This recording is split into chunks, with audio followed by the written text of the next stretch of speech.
The Kansas City Chiefs are adding two players that you have heard about at Ronald Jones at running back, as well as Jermaine Carter at linebacker, and getting a few more pieces of the puzzle put together.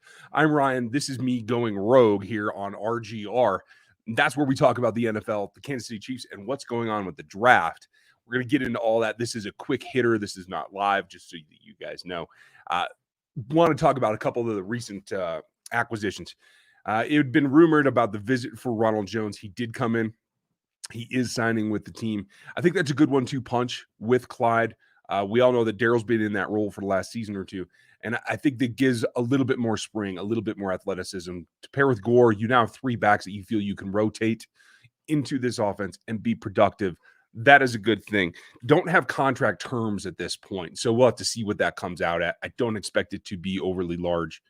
I think Fournette returned to Tampa Bay for what was a pretty reasonable deal in itself. So I doubt that it's more than that.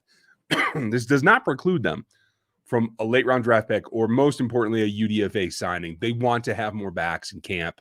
So it's not done at the position, but that looks like to be the three-man rotation that is going to be predominant in 2022 would be CEH, Rojo, and now we got to get a nickname for Gore eventually so that nobody goes by their first names. That's the way that it seems to be going. They also yesterday signed Jermaine Carter to linebacker group.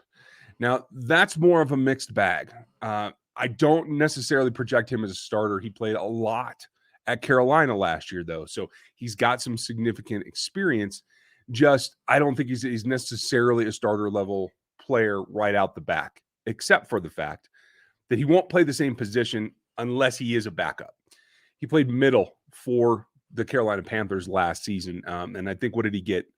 850 snaps, a significant volume.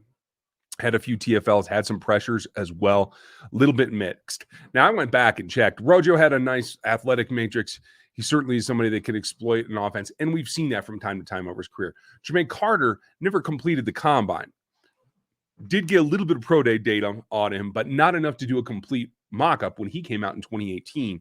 So I don't have an athletic matrix on him, but a couple of things that stand out.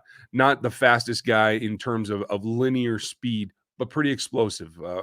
Middle range for linebackers in a 34.5 vert at the time. That shows you that you can get off to a good start. Long speed is not his trait, and that's okay. So while I don't think there's any way he could play Will, he can be a backup MLB.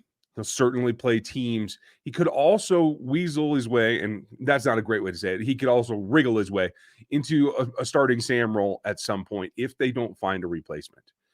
Because the Sam, you don't necessarily have to turn and run that far with anybody, tight end wise. That would be the one concern, because I think in terms of holding up the point of attack, he's light, but he's been in the league and he survived to this point. So I think you can use that.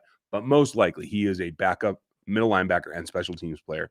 And that's perfectly fine for what the Chiefs need. They have options to go above that in the draft and continued free agency. There will be another wave of free agency after the draft too. And with this linebacker class, you can expect some more veterans to be released after the draft. So there's a lot coming there.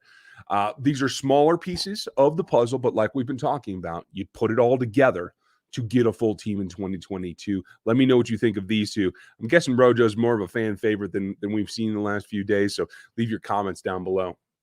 Now, that said, I don't think they're necessarily done at either position, especially if they can get some low volume, low dollar contracts with some more depth.